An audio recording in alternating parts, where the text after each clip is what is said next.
Good morning, good afternoon, and good evening to everyone. Welcome back to the third and final day of the IAIS Global Seminar. And we look forward to two expert panel discussions today. The first one will look at key risks in the global insurance sector, and the second panel will discuss multi-party solutions to addressing natural catastrophe protection gaps. And both topics are priority areas for the IAIS. So without further ado, I'll now hand the floor to Hendrickx, Chair of our IAIS Macroprudential Committee and Head of Prudential Policy Insurance at the National Bank of Belgium, who will chair the first panel on risks in the global insurance sector. Dieter, the floor is yours. Thank you very much, Jonathan, and also from my side, welcome back everyone to the last day of the IAIS Global Seminar this year. As said by Jonathan, we will kick off today with a panel on key risks in the global insurance sector. The idea of the panel is to discuss the key risks and trends that are faced by the insurance sector, and we will also discuss the strategies and the responses to these key risks from both an insurance perspective, but also from a supervisory perspective. Now, I'm not alone today, of course. I'm joined by an esteemed list of panelists. We have with us today Alison Martin, CEO EMEA at Zurich Insurance Group, Simon Harris, Managing Director of Global Financial Institutions at Moody's, and Gareth Truran, Executive Director Insurance Supervision at the UK PRA. Welcome all of you. The bios of our different panelists can of course be found on the website of the Global Seminar. And what I will try to do is to build our discussion today around two main topics. For the first round, we will focus on geoeconomic fragmentations, the risks related to geoeconomic fragmentations, and how to address those risks. Now, before we start the discussion, I would first like to initiate a Slido poll. This will help us and allow us to get some input from our virtual audience. So my question here is quite simple. You can use the QR code to participate. And the question is, what, according to the audience, are the biggest risks insurers face today due to geoeconomic fragmentation? I hope you will be able to participate. Please give us your input. And once we will get the results, I will try to pop them up and we'll try to use them as well in our panel.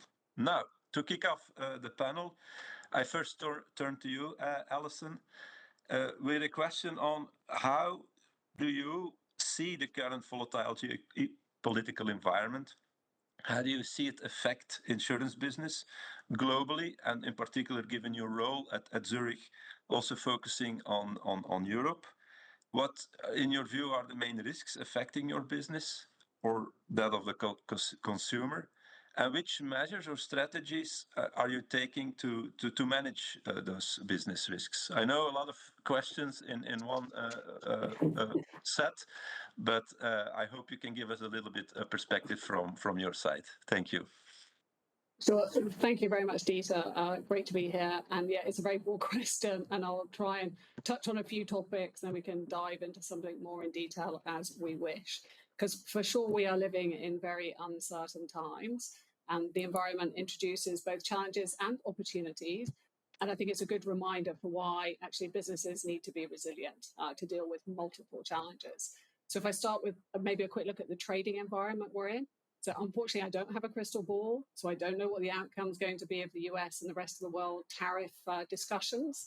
I hope sanity will prevail, but we do have to be prepared for adverse outcomes, albeit, and I think this is important, not at the risk of distraction of the businesses in endless scenario planning, because I see that as a real risk for business. But the tariffs, I guess, how we see things right now. I mean, clearly the existing and the threatened tariffs are increasing costs around global supply chains across multiple areas of business for European exporters, for customers. I mean, that's no surprise. Rising input costs are being passed on to consumers. It's squeezing margins and, of course, dampening demand. Now, the good news, and as the CEO of a business, I always try and look for good news as well. I mean, this is a playbook that we have seen before. So we know premiums will have to increase where we see claims cost is going to rise. Life insurers will need to be prepared in the face of volatile markets where we know that we can see increased lapses or new business challenge. Heightened litigation and economic uncertainty we know puts pressure on liability, particularly areas like D&O coverage, to name just a few. I think in this turmoil, I think it is important to say that there are some positives that we see. So the resetting of the geopolitical norms does mean we see a big opportunity in the repositioning of European competitiveness, rearmament, which is probably not something I ever imagined saying on a panel a few years ago. I mean, that's a big opportunity for industry and insurance to support the spend of euro 1 trillion. I mean, surge in infrastructure spend, renewables, communications. I think the interesting thing is it's going to not just be defense, it's digitization, it's large scale construction, property, all the things that insurers are there to support customers to do.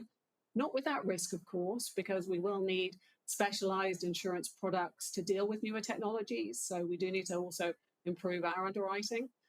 Credit risks will probably get better on the margin because we see some stronger sector-specific dynamics, which will probably compensate for poorer economic outlooks.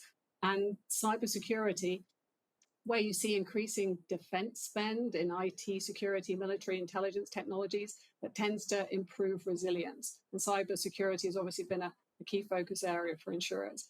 And I would be wrong not to flag that I think the Savings and Investment Union of the European Union, that I think that as a notion and the ability for citizens of Europe to help co-invest in that new European future, I think that's a really exciting opportunity. But back to risk, it would be surprising if on a panel with insurers, I don't mention climate risk as one of our biggest focus areas. And I think this has become politically even more challenging than it used to be. I mean, the numbers speak for themselves. We know extreme weather events are increasing in their impact. Last year to 370 billion, about 40% of it's insured. I mean, you can argue how much of the increase is due to economic factors and more residential and commercial property being put in harm's way. But ultimately, we know this is an exacerbation of an issue that we do see increasing severity of events. So we have to build resilience. And that's a huge focus for us at Zurich on how do we support more resilient societies, more resilient corporations. Now, obviously, it's not just a physical risk, though, climate.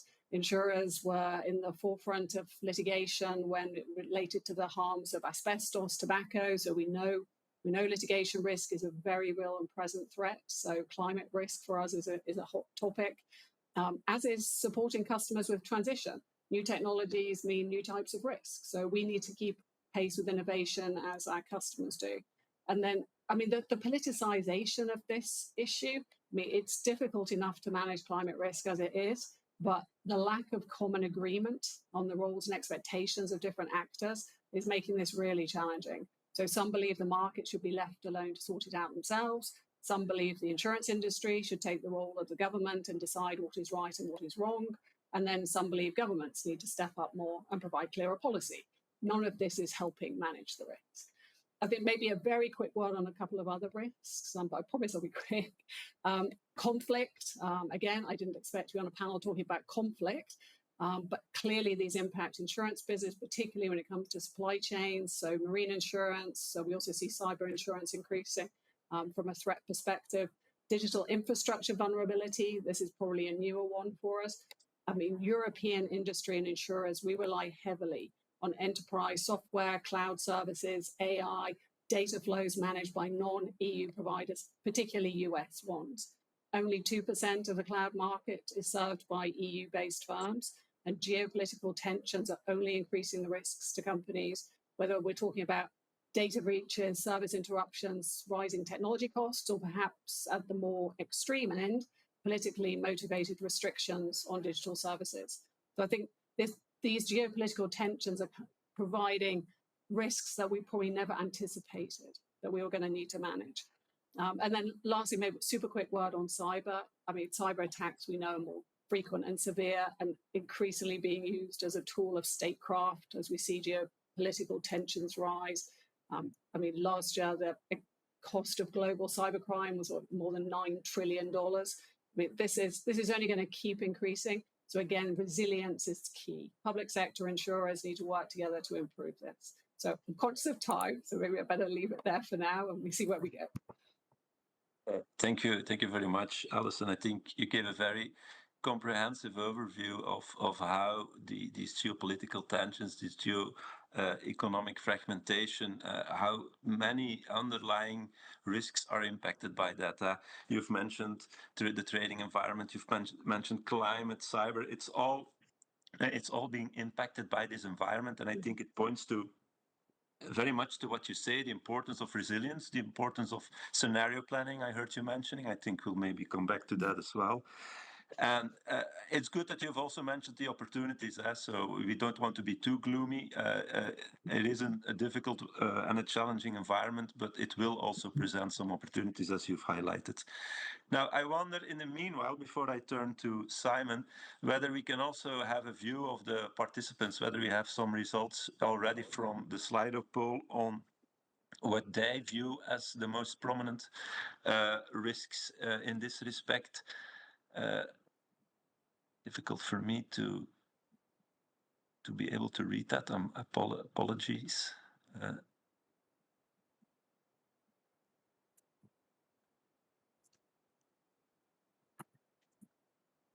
I'm not sure if the other panelists are able to view the results, so it's not only me.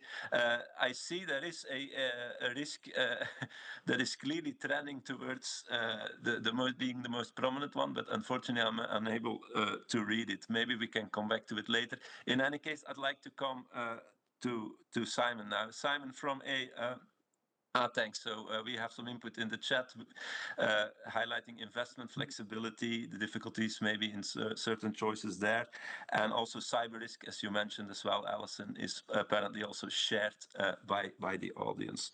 Now, Simon, let me turn to you. I'm very interested to know in what is the view of a rating agency here in terms of which do you see the main risks being faced by the insurance sector, and how do you see these risks evolving? Please, Simon. Sure. Thank you, Dieter. And again, thanks to IAIS for the chance to be on this panel today. So, I mean, I will touch on quite a lot of things that Alison has already mentioned, but I guess coming into this first, I think it's important to point out from a rating agency perspective, what's the current position we have in terms of rating outlooks. And actually, from a European perspective, on both life insurance and P&C insurance, we actually have stable outlooks. We changed our outlook on P&C from negative to stable earlier this year. So that's a good position to start coming into when thinking about these risks. And in fact, for the reinsurance sector, we have a positive outlook. I've been at Moody's well over 20 years, and it's the first time we've ever had a positive outlook on reinsurance. And I think those of you in reinsurance will understand why, but it reflects the pricing environment, the drive, and the need for reinsurance that we think is a permanent feature. So again, we're coming into this environment that, yes, there are risks we're going to talk about, but we come in with a situation where life insurers and P&C insurers and reinsurers are all in a pretty good position from our perspective. And that's built on a couple of things. I think profitability has generally been pretty strong, supported by higher interest rates.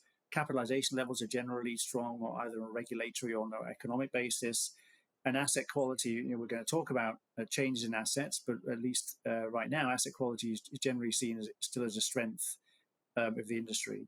But the things that we worry about from a rating agency perspective, I'd really highlight a couple of things. Again, Alison mentioned some of these, but the macro environment, the geopolitical environment, the tariff uncertainty, it does put pressure on, particularly on asset values, on asset volatility, and as you know, insurers are big investors in assets, and so therefore that creates some issues that the insurers need to be aware of and manage appropriately.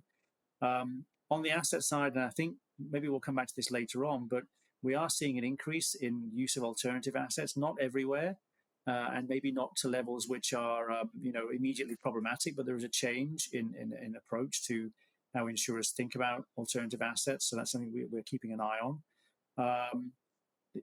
Alison mentioned climate change. I think our view on climate change is this is something which the industry can manage, but it needs to be managed, right? I mean, so the industry has insurers and reinsurers have regular repricing, very good risk management tools, but we all know that the climate is changing, and it needs to be managed carefully by the industry. Two other things I'd mention. which I don't think we've touched on yet. One is around reinsurance strategy, and in particular offshoring of use of offshore reinsurance, which isn't automatically a bad thing, but it needs to be something that we make sure we understand from a rating agency perspective. So that's one area I'd flag. The other area I'd flag, maybe a particular interest for this audience, is around interaction with regulators, and particularly in Europe, the issue of insurance being value for money, and that's a very fair point, very fair question, but it is something the industry has to manage. How can they manage providing the right sort of customers, the right sort of products to the right customers with the right value around that? So those are some of the risks that I would highlight. One thing I'd add as well, I mean, I think as you mentioned, Dieter, in terms of the responses, the participants about what were the highest risks, we had investment risk, market volatility, cyber, and complexity being the top three. We actually also in Moody's completed a CFO survey of a high number of insurers and reinsurers, European groups, in the last couple of months. And the three things they highlighted were firstly, low economic growth, macro environment. Secondly, geopolitics. And thirdly, pricing and competition issues. So there's some overlap there. I think that the first one seems to be consistent around low economic growth. It's consistent with the investment environment and market volatility. Certainly, there seems to be consensus there based on what we saw from the survey we took of our insurers. Thank you very much, Simon. I think also it seems to point at least that we are looking at the same type of risks everywhere around the world and from different perspectives. So to some extent, it seems that we have similar views. You mentioned asset quality. I'm sure we'll come back to that also in the second round of today's discussion. And I've also highlighted indeed that what we noticed at the IAIS when we performed our analysis, like strong profitability, good ways to generate capital, strong capital positions. And this is also something we've noticed through our global monitoring exercise. So it seems that it points also in that sense to in the same direction. Now, let me turn to Gareth to get a supervisory view here.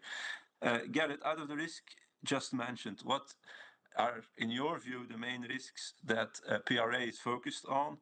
And let me immediately combine it also with a question on how is the PRA supporting measures to mitigate maybe some of these risks? Have you had the need to issue any supervisory measures, or are you planning to do so? So please, Gareth. Okay, thank you, Dieter, and it's a pleasure to be here. So very welcome to have this opportunity to discuss these issues. So I think, I mean, perhaps unsurprisingly, I think I share many of the perspectives that Alison and Simon have talked about. I think the industry, certainly in the UK, does start from a resilient starting point. But if we think about some of the issues we've discussed, those map pretty well to our supervisory priorities. We put an annual letter out to our industry highlighting the key things that we are focusing on in our supervision. And on the life side, I would highlight a couple of things there. So we have a big shift taking place in the UK at the moment in pension liabilities, moving from the corporate pension sector into the life insurance sector. We may come back to that later on, but that's obviously bringing insurers much more to the forefront in looking at the investment opportunities that they can take advantage of to help fund economic growth, but also to enable those transfers.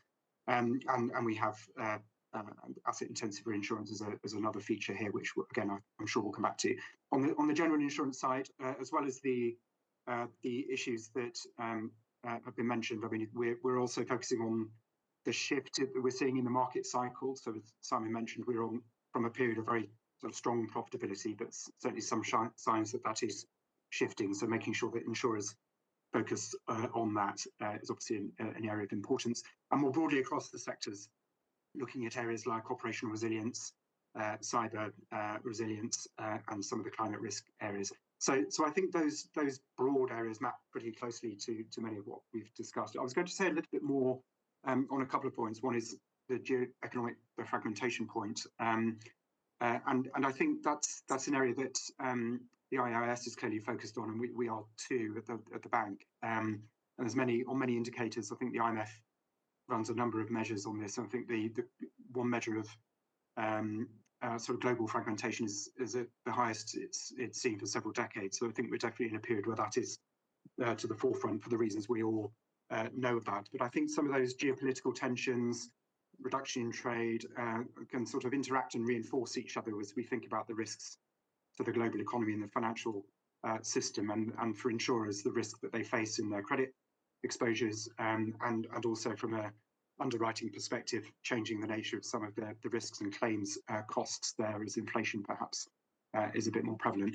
But more importantly, well, as importantly for us as the regulator, we are very focused on the risk of fragmentation in terms of global policy cooperation.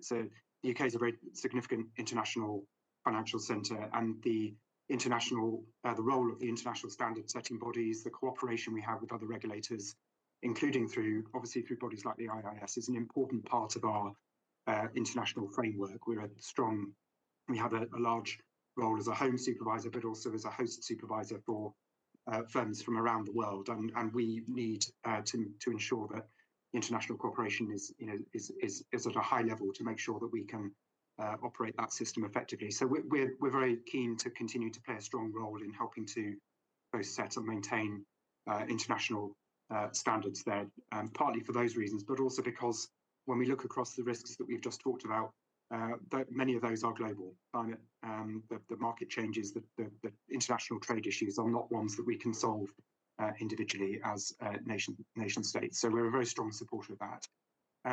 Briefly on the investment risk side, and clearly we've seen volatility in recent months. Actually in the UK, our life insurance sector, it starts from a strong position, but is also less exposed to some of the short-term market volatility. We haven't seen a big impact there, but the key risk for us really is to what extent that moves forward into broader economic challenges and the outlook for the credit portfolios that our insurers run. So what you asked what we're doing about that, Dieter. I think from a fragmentation perspective, as I say, we remain strong advocates for and contributing to those international bodies, both on the banking and insurance side. Andrew Bailey's just taken up the role of chair of the FSB, so that remains a priority for us.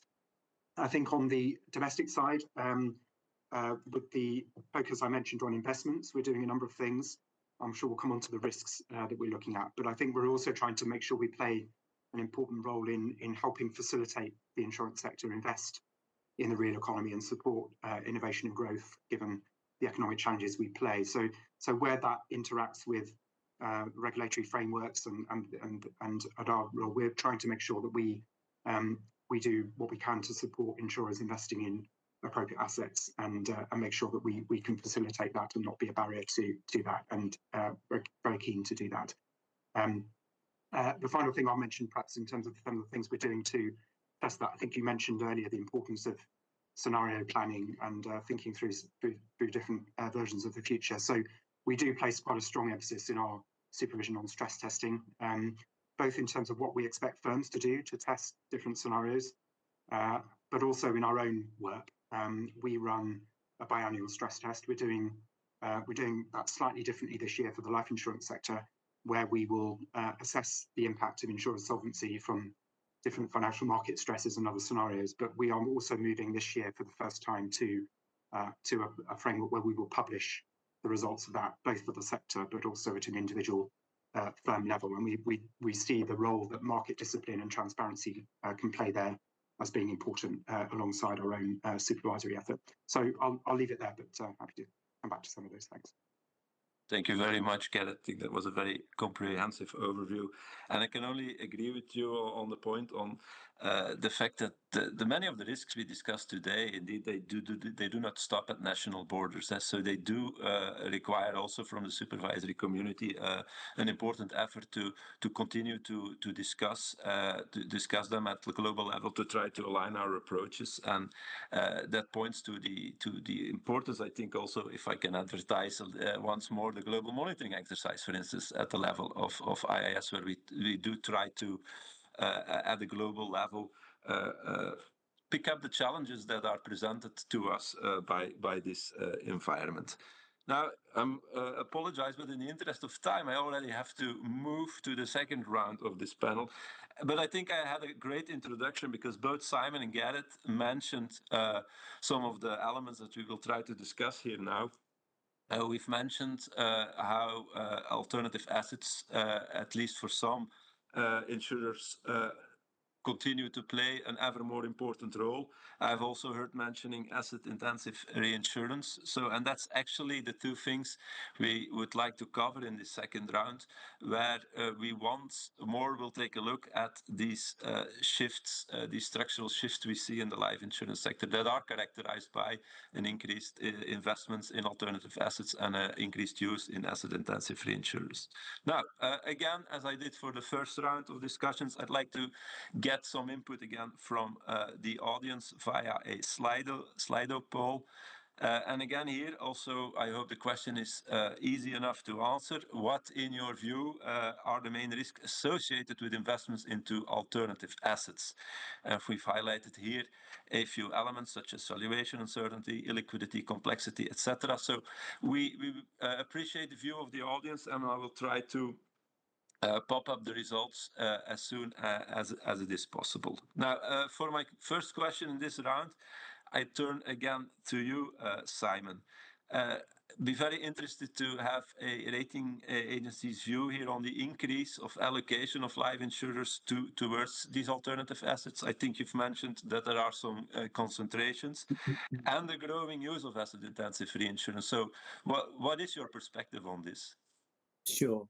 Thanks, Dieter. Well, yeah, as I mentioned, it has been something we've spent quite a lot of time thinking about, and it's a bit of a concern for us. And to properly assess the level of that concern, we've done a couple of surveys. We receive a lot of information in financial statements, obviously, but a lot of the information around asset quality and nature of assets we conduct via surveys. So we've surveyed our European population of insurers and our US population of insurers, and in fact globally as well, and published a couple of reports in the last few months. Now, what we concluded from that information was, firstly, for the European side, there has been, and I should say, by the way, it really depends what you mean in terms of definition of alternative assets. When we talk about private alternative assets, we're including things like private placements, mortgages, private debt, private equity. So it really depends on definition, but we're using the same definition globally to approach this. And what we found was that from that perspective, alternative assets was about 13% of European insurers' investments at the end of 2024. That number was a bit higher in the UK than it was in the European Union states. And I think that's probably driven more by the fact that many UK insurers have a higher proportion of annuities. And so alternative assets are a better match for those kind of liabilities. So 13% across the board in Europe is a decent number. We expect higher in the UK. If you do the same survey which we did in the US, you're looking at more like a third. So quite a significantly higher use of alternative assets. And, to us, that's not really a big surprise because, as many of you know, there are much more connections between many US life insurers and private companies, private asset generators. And some of them are owned by these companies. Some of them have affiliations to them. But there's a much stronger connection that's been building for a much longer period of time. So that's the kind of the picture as we see it. And so in both cases, those numbers have gone up recently. And again, the number is higher in the US than it is in the EU. We think that from a European insurance perspective, we actually think this is actually a credit positive, which may surprise some people. And a couple of reasons for that. Firstly, what we've seen is that what's happening is that many European insurers are reallocating from public exposures to private exposures, but they're generally the same kind of thing. They're just moving from public to private. So it's they have similar sort of qualities, but it's just the nature of the assets is private versus public. And the benefits that we see insurers getting from that, you do get a yield pickup. There is some diversification benefit typically because you're investing in slightly different asset classes. There's a better ALM matching potentially as well. So those positives outweigh the negatives, which from our perspective are around illiquidity and opacity. And we'll see what your survey says, but those are really the issues we see about private assets are transparency and lack of liquidity. Those are the issues. But those things can be manageable. And also, the thing I would say as well is that private or alternative assets, private assets, there's nothing inherently wrong with these things. There's nothing inherently particularly problematic. And in fact, many insurers have invested in these types of assets for many years, for decades, in fact. I think what really counts for us is, do the insurers have the skills and the ability to know what they're investing in and to manage those assets appropriately and make sure that they understand the risk they're taking on. So that's it on the alternative asset side. Now switching to reinsurance, and again, this is quite it's region specific. I mean, as you probably all know, this is much more of an issue for US life insurers in particular, where there's been a huge increase in the use of offshore reinsurance to places like Bermuda, not only Bermuda, but other places as well. And again, this is not necessarily inherently a bad thing to do, or a credit negative thing to do, if you like, but it may introduce things like counterparty risk is one particular issue we're concerned about. What's the counterparty credit risk that the ceding insurer is taking on? And the second thing we have concern about will be, what's the regulatory environment like compared to the home environment? Because there are, regulation, as you all on this audience will know, is not the same around the world. So we spend quite a lot of time looking at counterparty exposure, looking at the quality of the regulatory environment that the risks are moving to. And what we're worried about there is there a risk of recapture? Does something happen either at the cedant or somewhere else that the ceding company has to recapture the cessions they made, and can that be slowed down somehow, or can that lead to sort of issues that may be problematic for the ceding company? But this is a massive growth area. I mean, again, just looking at the US, there's at the end of last year, $1.1 trillion has been ceded offshore of liabilities, which is twice the industry's capital or surplus level. So it's meaningful. It's a risk that has increased in recent years.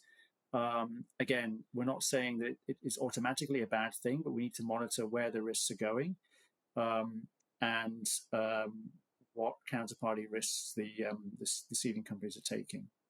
So I'll leave it there on those 2 points. Cover quite a lot of ground, Dieter.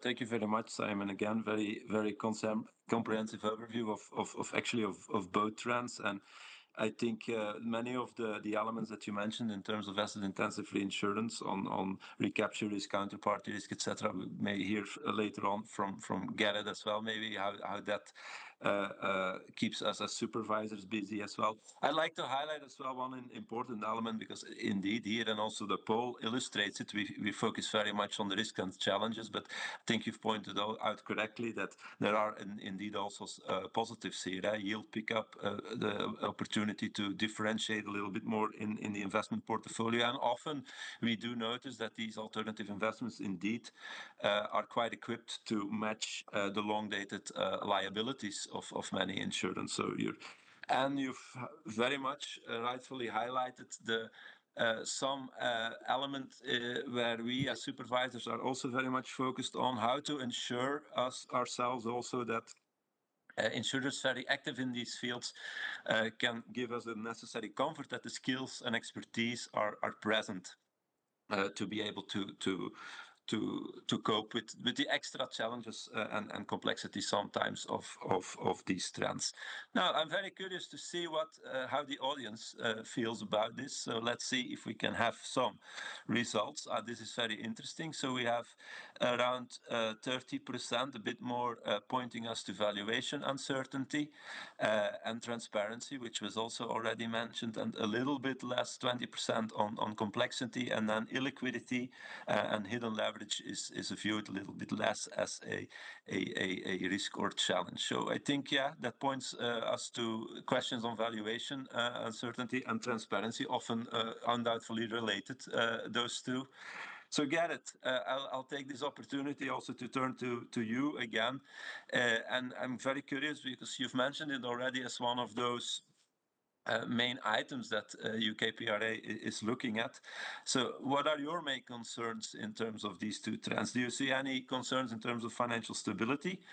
Are there any PRA initiatives here to try to mitigate these risks? Did you issue any specific regulatory initiatives or guidelines to help you monitor? I know as supervisor myself that these are not the easiest risks to monitor.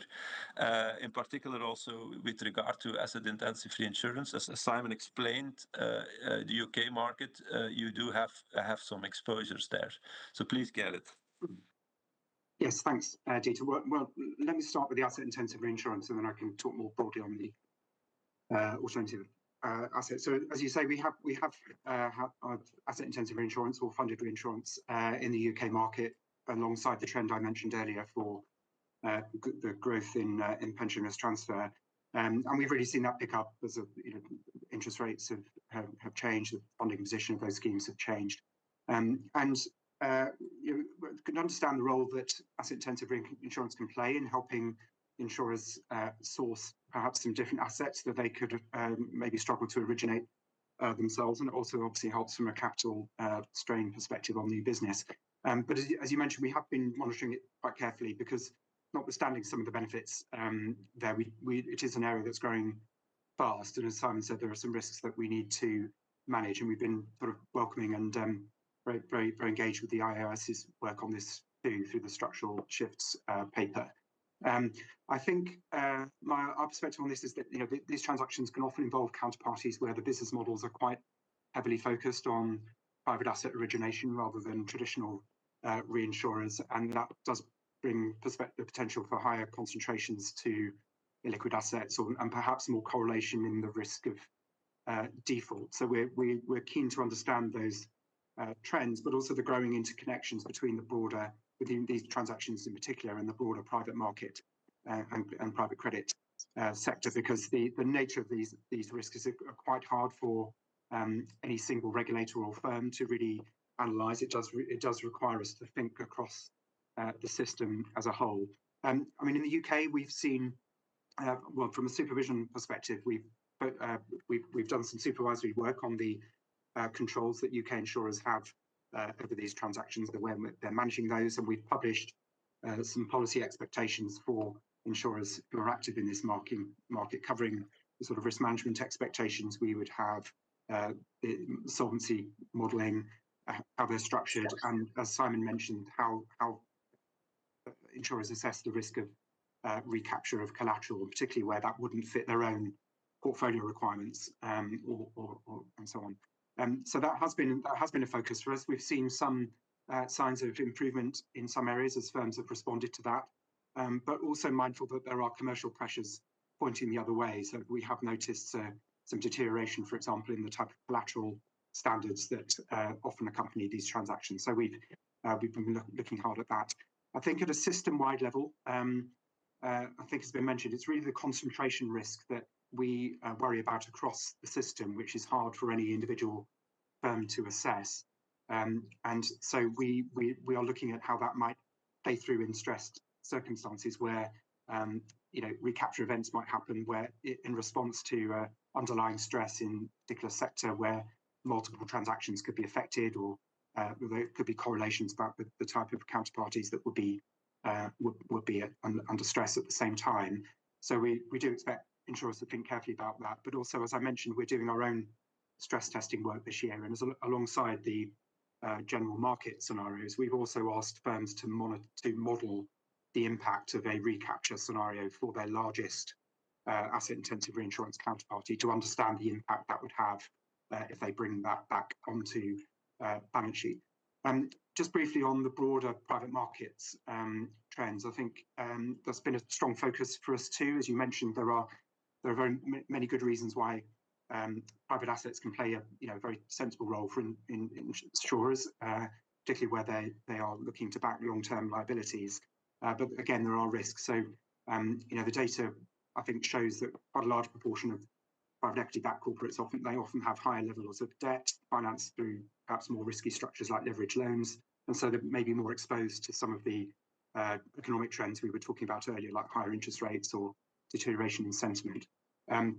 So we have been monitoring that closely at a system level. Our financial policy committee has been looking at that. I think our view at the moment is that the private finance sector is resilient, but particularly as we've moved from this low interest rate environment into a more challenging position with the challenges we talked about to global growth and credit, that those issues around higher leverage, some of the opacity about valuations, and the interconnectedness between different parts of the financial system, including through ownership, as Simon mentioned, or debt and equity financing, leverage, liquidity, and so on, really could come more to the fore. And those interconnections are important for us to think through.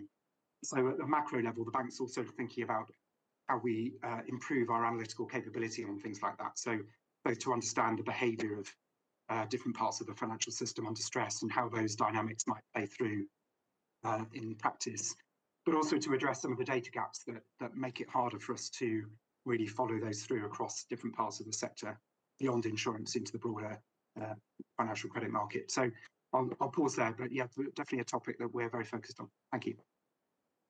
Thank you very much, Gareth. And I must admit, I'm intrigued myself in some of the work that PRA is doing there. Also, you mentioned, for instance, the stress test and on the recapture risk, etc. I think it's very much trend setting. And you've highlighted very much also the challenge that we are struggling with at, I think, also at global level, how to understand and how to monitor best what is happening at a global level.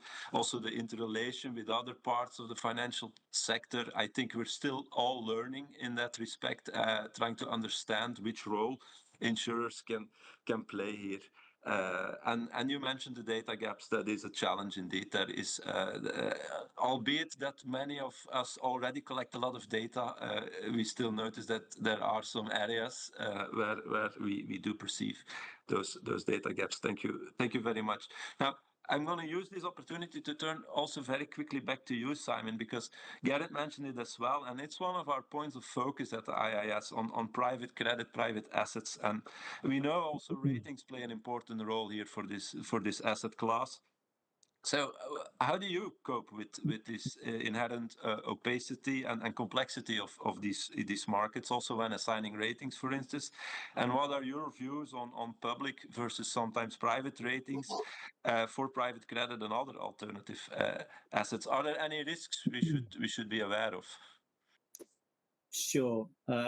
Thanks, Dieter. Well, yeah, I mean, you're right. Opacity and complexity are just inherent to private markets. That's kind of it's in the definition, right? So they are inherently more opaque and more complex than public markets, and that does bring challenges. The one thing I would say on complexity, yes, you can have private structures which are very complex, but you can also have public structures which are very complex. So I wouldn't necessarily say that private markets are, by definition, more complex than public ones. That isn't always the case. They can be equally complex. There's some which are more complex, but it's not. It really is case by case.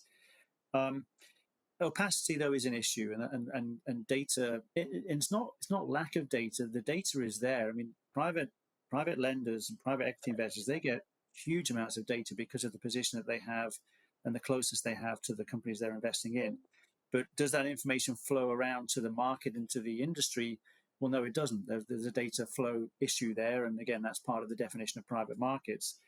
But I will tell you that what we do in the rating agency when we're assigning ratings to private, whether they're public or private ratings, is we receive a lot of information from the sponsors about the general partners, the limited partners, the different companies that are involved in various transactions. So we spend a lot of time, possibly even more time, because of the number of parties involved in some cases, getting information about the companies involved and their financial position. When we assign private ratings, private credit ratings, so there's a lot of information that we get as a rating agency, and also when you think about some of the structures that we rate all sorts of different structures in private credit space. The most public ones are business development companies, or BDCs, in the US, which, as you know, are publicly traded entities. There's a very clear requirements they have around things like transparency and regulation and capital requirements and liquidity requirements. So those entities in themselves are already very public, and there's a lot in the marketplace about them. We get more information as well behind the scenes when we rate those companies. So that's at one end of the scale, if you like. And then maybe the other end of the scale, you have structures like subscription lines or net asset value facilities, where typically there is not really much information at all in the public domain. And then again, that's where we spend a lot of time working with the arrangers to get the information we need to rate those transactions as accurately as we can. And the issue about public versus private ratings in terms of how we approach that, I would say our rating approach is indifferent to whether the ultimate ratings are public or private. We apply the same rating approach with the same level of integrity, because the rating has to be, whether it's public or private, has to be equally correct, basically. So our rating approach is the same. It's really whether the rating is public or private is the choice of the customer, frankly. And sometimes ratings are private, sometimes the ratings are public, and there's all sorts of different drivers for that decision. But it's the decision that the customer of the rating would make. And then just to close out on the risks around private credit, and we've touched on them already, but it is around opacity, and it can be complexity, because it just depends, is the amount of information in the market or to investors made available to investors sufficient for them to really understand the risk they're taking on. And again, it's not to say that private is automatically more complex than public, but the information flow may not be as strong, which can make it difficult to understand what's going on. And then liquidity, what assumptions do people make about liquidity of private assets, which obviously they are inherently less liquid. And I think it's important there isn't a disconnect between what investors and others assume about liquidity versus what the practicality of liquidity is, particularly in a stress environment, which you may argue has not been fully tested in this version of private credit. Thank you very much, Simon, to give us some insight into that, how that rating process works, both for public and private, and as you say, how it is maybe indifferent or approached in similar ways, whether it is public or private. Alison, allow me to turn to you again. We've heard from a supervisor, we've heard from a rating agency, we've heard as well how some of these trends are concentrated in certain parts of the world, even in certain insurers. So I'm just curious to know how should I understand Zurich's engagement, for instance, in asset-intensive reinsurance, if any, and how do you see that fitting or fitting not maybe in your strategy? So we operate a pretty conservative business model, including when it comes to life insurance. So if you wanted someone to defend asset-backed reinsurance, that's probably not Zurich. I thought Simon's statistics were quite interesting. We have even less private assets on our balance sheet than the average of Europeans. Now, whether that's something to do with the solvency regime we're under and the prudent person principles and our ALM approach, I can't say. But in an effort to be helpful to the panel, I think there is a place for high yield, and I think both Gareth and Simon have talked about that. I think particularly when we're talking about interest rates lower for longer and the environment that we've been in, whether we're talking about the need to meet customer demand. And I think if we look at our unit-linked products, for instance, we operate a capital light savings and protection philosophy. We've done that for more than a decade. But within our unit-linked product offers, if it's right for a customer, if they want to have an allocation to a small allocation to private assets, then that may work for them. That may be appropriate if they want to get the yield. Now, that does depend on risk appetite, diversification, etc. It needs to be part of a broader ALM. They would tend to need to be wealthier customers, let's face it. But I think there is a role to play. And I have to kind of do a parenthesis. I did ask ChatGPT-4 as well what it thought about asset-intensive reinsurance, and it's come up with pretty much exactly the same comment. But the one thing that I think it's raised, because we have looked at it previously, and one of the things that it's raised as a concern, which hasn't come up yet, is what level of confidence can we have in the ability of the reinsurer to have the skills and capabilities, and perhaps Gareth touched on this a bit, to be able to actually match quite complex guarantees that tend to be in some of these portfolios. So how confident can you be in that? Now, because they're clearly that these models work very effectively to put yield into well-matched portfolios, but the liabilities can be incredibly complex. So I think that certainly when we've considered these types of models before, that has been a concern of ours, and of ChatGPT as well. Thank you very much, Alison. I think you point to a very important element on the matching, which I mentioned at the start as well. And maybe ChatGPT is also something we could consider at the IAIS. So, you know, we have been thinking a lot, and it was mentioned, I think, by Simon, how to define alternative assets. Is there such as a thing as a good definition? We've tried to work with principles. Maybe it's a good idea to ask ChatGPT once what he or she, I don't know how to pronounce that, feels about that. Now, I see we have around 5 minutes left for our panel. So I would like to give maybe the opportunity to the audience also to participate. I'm very curious to see if there is a question from the audience for the panelists, whether they would like to hear one or the other perspective.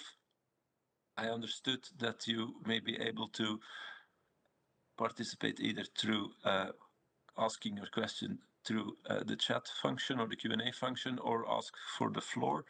So I'm trying to check now whether there are any questions from the audience, and hopefully we'll be able to answer those.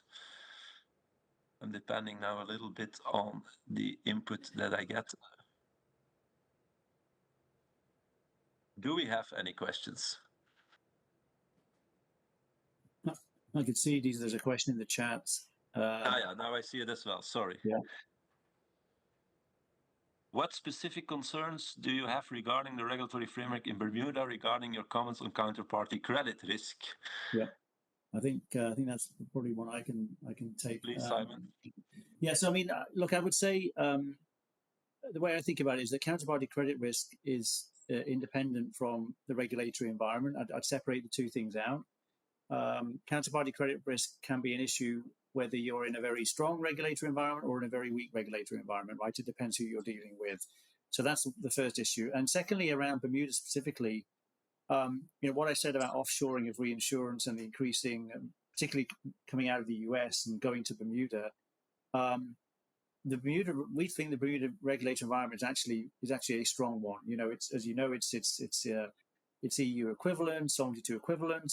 And there's been really some significant improvements in enhancements to the Bermuda regulatory regime in the last couple of years. So I certainly would not want it to be perceived that I was saying the regulatory environment in Bermuda is not strong. That's not the case. I guess the point is, though, that if an offshore regulatory environment is different to the home one, we just need to understand what the differences are and what pressures that might cause in the event of a recapture situation, or if liabilities have to go back to the home regulatory environment. That's the issue. So to be clear, we don't think Bermuda is a weak regulatory environment. We think it's a strong one. We think it's enhanced. The issue for us is to make sure we understand what the differences are between the home environment, in this case the US, and the offshore one in Bermuda. There are certainly other regulatory environments where we probably would have more concern. Bermuda's not an area for us to be particularly worried about. Thank you, Simon. And I think I can help you here as well. I think we've mentioned in the issues paper at IAIS as well that sometimes we see that differences in regulatory frameworks are one of the drivers behind some of these transactions. So I think you're correct to say it's important to understand the differences and see how they play a role here. And I would say independently from the jurisdiction, I think counterparty default risk is one of the important risks in an asset-intensive reinsurance transaction. And so I think that points to that fact as well. We can maybe take one more question, and it's an interesting one because it's a question that I also get sometimes. Gareth, it's one for you. Do you plan or do you have any prudential limits on alternative assets? Thank you for the question. We don't have any sort of numerical limits on alternative assets. I think a couple of things I would say on that. So we do, in common with the EU's regime, we have a prudent person principle that underlines our whole philosophy in how we think about investment adequacy. So we would expect firms and insurers to invest in assets that are appropriate for the nature of the liabilities first and foremost, and what that might look like for a long-term annuity writer where there are no surrender risks around the policies will obviously be very different to other types of firms. So we don't have any numerical limits. We have the prudent person principle that we would rely upon. I think the other thing to say is that obviously we've talked about alternative assets, but I think, as Simon mentioned, that there are many flavors of alternative assets. It can cover a whole host of things. So I think one of the useful things that the IAIS has done in its paper is to highlight some of the typical features that are associated with that around valuation, uncertainty, or so on. So I think our approach would be that we don't think it makes sense to bundle them as a group of assets necessarily compared to other aspects, but we would expect firms to think about the characteristics of all the investments they invest in, make sure they're appropriate for the liabilities, and as Emma said earlier, also make sure that they have the risk management expertise and capability to understand the risks and to manage them. Thanks. Thank you, Gareth. I could not have summarized that any better. And I think this brings us to a perfect end to this panel. It's been short. I hope that the audience appreciated the different views around the table. I think we've had some common understanding of what the risks are, and we've seen how supervisors may react to that. For instance, we've seen also how insurers may approach certain of these challenges. I'm going to stop here. I hope you enjoyed the panel, and it's my task to give back the floor to Jonathan to prepare everyone for the next panel of today. Thank you for joining us, and see you next time. So thank you very much, Dieter, and to all the panelists, Alison, Simon, Gareth, for this insightful discussion. And as Dieter mentioned, that the IAIS will certainly continue monitoring and assessing these trends, addressing the build-up of potential risks in the global insurance sector. And just to say that the outcomes of our 2025 global monitoring exercise will be published in our annual Global Insurance Market Report, which is due out in December.